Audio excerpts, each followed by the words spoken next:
Carta de Tiago, capítulo 1. Apresentação e saudação. Tiago, servo de Deus e do Senhor Jesus Cristo, às 12 tribos que andam dispersas, saúde. Como atravessar as provações. Meus irmãos, considerem motivo de grande alegria o fato de passarem por diversas provações, pois vocês sabem que a prova da sua fé produz perseverança. E a perseverança deve ter ação completa, a fim de que vocês sejam maduros e íntegros, sem lhes faltar coisa alguma. Se algum de vocês tem falta de sabedoria, peça a Deus, que a todos dá livremente, de boa vontade, e lhe será concedido. Peça, porém, com fé, sem duvidar, pois aquele que duvida é semelhante à onda do mar, levada e agitada pelo vento. Não pense tal homem que receberá coisa alguma do Senhor. É alguém que tem mente dividida e é instável em tudo que faz. O irmão de condição humilde deve orgulhar-se quando estiver em elevada posição. E o rico deve orgulhar-se se passar a viver em condição humilde, porque passará como a flor do campo. Pois o sol se levanta, traz o calor e seca a planta. Cai então a sua flor e é destruída a beleza da sua aparência. Da mesma forma, o rico murchará em meio aos seus afazeres. Feliz é o homem que persevera na provação, porque depois de aprovado, receberá a coroa da vida que Deus prometeu aos que o amam. Quando alguém for tentado, jamais deverá dizer: estou sendo tentado por Deus, pois Deus não pode ser tentado pelo mal e a ninguém tenta. Cada um, porém, é tentado pela própria cobiça, sendo por esta arrastado e seduzido. Então a cobiça, tendo engravidado, dá à luz ao pecado, e o pecado, após ter se consumado, gera a morte. Meus amados irmãos, não se deixem enganar. Toda boa dádiva e todo dom perfeito vem do alto, descendo do Pai das luzes, que não muda como sombras inconstantes. Por sua decisão ele nos gerou pela palavra da verdade, para que sejamos como os primeiros frutos de tudo o que ele criou. Praticando a palavra. Meus amados irmãos, tenham isto em mente. Sejam todos prontos para ouvir, tardios para falar e tardios para irar-se, pois a ira do homem não produz a justiça de Deus.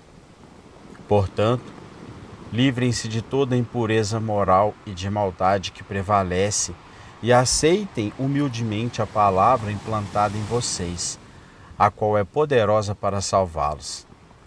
Sejam praticantes da palavra e não apenas ouvintes, enganando-se a si mesmos. Aquele que ouve a palavra, mas não a põe em prática, é semelhante a um homem que olha sua face no espelho e depois de olhar para si mesmo, sai e logo esquece a sua aparência. Mas o homem que observa atentamente a lei perfeita que traz a liberdade e persevera na prática dessa lei, não esquecendo o que ouviu, mas praticando-o, será feliz naquilo que fizer. Se alguém se considera religioso, mas não refreia sua língua, engana-se a si mesmo. Sua religião não tem valor algum. A religião que Deus, o nosso Pai, aceita como pura e imaculada é esta: cuidar dos órfãos e das viúvas em suas dificuldades e não se deixar corromper pelo mundo. Capítulo 2. Proibida a acepção de pessoas. Meus irmãos, como crentes em nosso glorioso Senhor Jesus Cristo, não façam diferença entre as pessoas, tratando-as com favoritismo. Suponham que na reunião de vocês entre um homem com um anel de ouro e roupas finas e também entre um homem pobre com roupas velhas e sujas. Se vocês derem atenção especial ao homem que está vestido com roupas finas e disserem: aqui está um lugar apropriado para o Senhor, mas disserem ao pobre: você, fique de pé ali, ou sente-se no chão junto ao estrado onde ponho os meus pés, não estarão fazendo discriminação, fazendo julgamentos com critérios errados? Ouçam, meus amados irmãos, não escolheu Deus os que são pobres aos olhos do mundo para serem ricos em fé e herdarem o reino que ele prometeu aos que o amam? Mas vocês têm desprezado o pobre. Não são os ricos que oprimem vocês? Não são eles os que arrastam para os tribunais?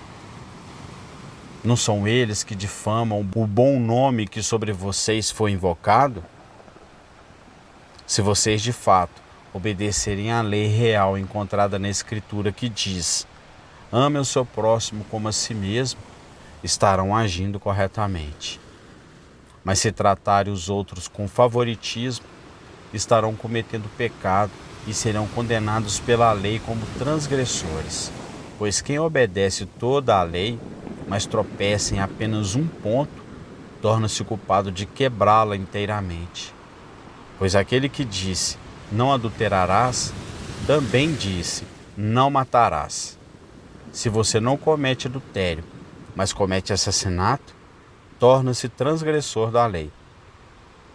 Falem e agem como quem vai ser julgado pela lei da liberdade, porque será exercido o juízo sem misericórdia sobre quem não foi misericordioso. A misericórdia triunfa sobre o juízo. Fé e obras. De que adianta, meus irmãos, alguém dizer que tem fé se não tem obras? Acaso a fé pode salvá-lo?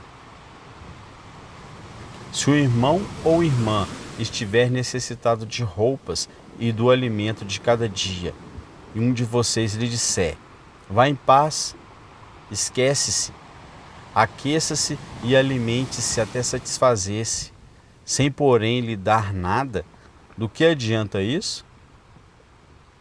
Assim também a fé, por isso só, se não for acompanhada de obras, está morta. Assim também a fé, por si só, se não for acompanhada de obras, está morta. Mas alguém dirá: você tem fé? Eu tenho obras. Mostre-me sua fé sem obras, e eu lhe mostrarei a minha fé pelas obras. Você crê que existe um só Deus? Muito bem, até mesmo os demônios creem e tremem. Insensato, quer certificar-se de que a fé sem obras é inútil? Não foi Abraão, nosso antepassado, justificado por obras quando ofereceu seu filho Isaque sobre o altar? Você pode ver que tanto a fé como as suas obras estavam atuando juntas, e a fé foi aperfeiçoada pelas obras. Cumpriu-se assim a Escritura que diz: Abraão creu em Deus, e isso lhe foi creditado como justiça, e ele foi chamado amigo de Deus. Vejam que uma pessoa é justificada por obras, e não apenas pela fé. Caso semelhante ao de Rabi, a prostituta. Não foi ela justificada pelas obras, quando acolheu os espias e os fez sair por outro caminho? Assim como o corpo sem espírito está morto, também a fé sem obras está morta. Capítulo 3. O domínio sobre a língua. Meus irmãos, não sejam muitos de vocês mestres, pois vocês sabem que nós, os que ensinamos, seremos julgados com maior rigor. Todos tropeçamos de muitas maneiras. Se alguém não tropeça no falar, tal homem é perfeito, sendo também capaz de dominar todo o seu corpo. Quando colocamos freios na boca dos cavalos para que eles nos obedeçam, podemos controlar o animal todo. Tomem também como exemplo os navios. embora sejam tão grandes, impelidos por fortes ventos, são dirigidos por um leme muito pequeno, conforme a vontade do piloto. Semelhantemente, a língua é um pequeno órgão do corpo, mas se vangloria de grandes coisas. Vejam como um grande bosque é incendiado por uma simples fagulha. Assim também, a língua é um fogo, é um mundo de iniquidade, colocado entre os membros do nosso corpo, contamina a pessoa por inteiro, incendeia todo o curso de sua vida, sendo ela mesma incendiada pelo inferno. Toda espécie de animais, aves, répteis e criaturas do mar doma-se e é domada pela espécie humana. A língua, porém, ninguém consegue domar. É um mal incontrolável, cheio de veneno mortífero. Com a língua bendizemos ao Senhor e Pai, e com ela amaldiçoamos os homens, feitos à semelhança de Deus. Da mesma boca procedem bênção e maldição. Meus irmãos, não pode ser assim. Acaso pode sair água doce e água amarga da mesma fonte? Meus irmãos, pode uma figueira produzir azeitonas ou uma videira figos? Da mesma forma, uma fonte de água salgada não pode produzir água doce. Os dois tipos de sabedoria. Quem é sábio e tem entendimento entre vocês? Que o demonstre por seu bom procedimento, mediante obras praticadas com a humildade que provém da sabedoria. Contudo, se vocês abrigam no coração inveja amarga e ambição egoísta, não se gloriem disso, nem neguem a verdade. Esse tipo de sabedoria não vem do céu, mas é terrena, não é espiritual e é demoníaca. Pois onde há inveja e a ambição egoísta, aí há confusão e toda espécie de males. Mas a sabedoria que vem do alto é antes de tudo pura, depois pacífica, amável, compreensiva, cheia de misericórdia e de bons frutos, imparcial e sincera. O fruto da justiça semeia-se em paz para os pacificadores. Capítulo 4. A submissão a Deus. De onde vêm as guerras e contendas que há entre vocês? Não vêm das paixões que guerreiam dentro de vocês? Vocês cobiçam coisas e não as têm, matam e invejam, mas não conseguem obter o que desejam. Vocês vivem a lutar e a fazer guerras, não têm, porque não pedem. Quando pedem, não recebem, pois pedem por motivos errados, para gastarem seus prazeres. Adúlteros, vocês não sabem que a amizade com o mundo é inimizade com Deus? Quem quer ser amigo do mundo, faz-se inimigo de Deus. Ou vocês acham que é sem razão que a Escritura diz que o Espírito que Ele fez habitar em nós tem fortes ciúmes? Mas Ele nos concede graça maior. Por isso diz as Escrituras: Deus se opõe aos orgulhosos, mas concede graça aos humildes. Portanto, submetam-se a Deus, resistam ao diabo e ele fugirá de vocês. Aproximem-se de Deus e ele se aproximará de vocês. Pecadores, limpem as mãos, e vocês, que têm a mente dividida, purifiquem o coração. Entristeçam-se, lamentem e chorem. Troquem o riso por lamento e a alegria por tristeza. Humilhem-se diante do Senhor e Ele os exaltará. Irmãos, não falem mal uns dos outros. Quem fala contra o seu irmão ou julga o seu irmão, fala contra a lei e a julga. Quando você julga a lei, não a está cumprindo, mas está se colocando como juiz. Há apenas um legislador e juiz, aquele que pode salvar e destruir. Mas quem é você para julgar o seu próximo? A incerteza dos planos humanos. Ouçam agora vocês que dizem: hoje ou amanhã iremos para esta ou aquela cidade, passaremos um ano ali, faremos negócios e ganharemos dinheiro. Vocês nem sabem o que lhes acontecerá amanhã, que é a sua vida. Vocês são como a neblina que aparece por um pouco de tempo e depois se dissipa. Ao invés disso, deveriam dizer: se o Senhor quiser, viveremos e faremos isto ou aquilo. Agora, porém, vocês se vangloriam das suas pretensões. Toda vanglória como essa é maligna. Pensem nisto, pois quem sabe que deve fazer o bem e não o faz, comete pecado. Capítulo 5. Advertência aos ricos opressores. Ouçam agora, vocês ricos. Chorem e lamentem-se, tendo em vista a miséria que lhes sobrevirá.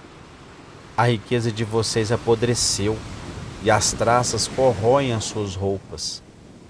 O ouro e a prata de vocês enferrujaram, e a ferrugem deles testemunhará contra vocês, e como fogo lhes devorará a carne. Vocês acumularam bens nestes últimos dias. Vejam, o salário dos trabalhadores que ceifaram os seus campos e que por vocês foram retidos com fraude, está clamando contra vocês. O lamento dos ceifeiros chegou aos ouvidos do Senhor dos Exércitos. Vocês viveram luxuosamente na terra, desfrutando prazeres e fartaram-se de comida em dia de abate. Vocês têm condenado e matado o justo, sem que ele ofereça resistência. Paciência nos sofrimentos. Portanto, irmãos, sejam pacientes até a vinda do Senhor. Vejam como o agricultor aguarda que a terra produza a preciosa colheita e como espera com paciência até virem as chuvas do outono e da primavera. Sejam também pacientes e fortaleçam o coração, pois a vinda do Senhor está próxima. Irmãos, não se queixem uns dos outros para que não sejam julgados. O juiz já está às portas. Irmãos, tem os profetas que falaram em nome do Senhor como exemplo de paciência diante do sofrimento. Como vocês sabem, nós consideramos felizes aqueles que mostram perseverança. Vocês ouviram falar sobre a paciência de Jó e viram o fim que o Senhor lhe proporcionou. O Senhor é cheio de compaixão e misericórdia. Sobretudo, meus irmãos, não jurem nem pelo céu, nem pela terra, nem por qualquer outra coisa. Seja o sim de vocês, sim, e o não, não, para que não caiam em condenação. A oração da fé. Entre vocês há alguém que está sofrendo? Que ele ore. Há alguém que se sente feliz? Que ele cante louvores.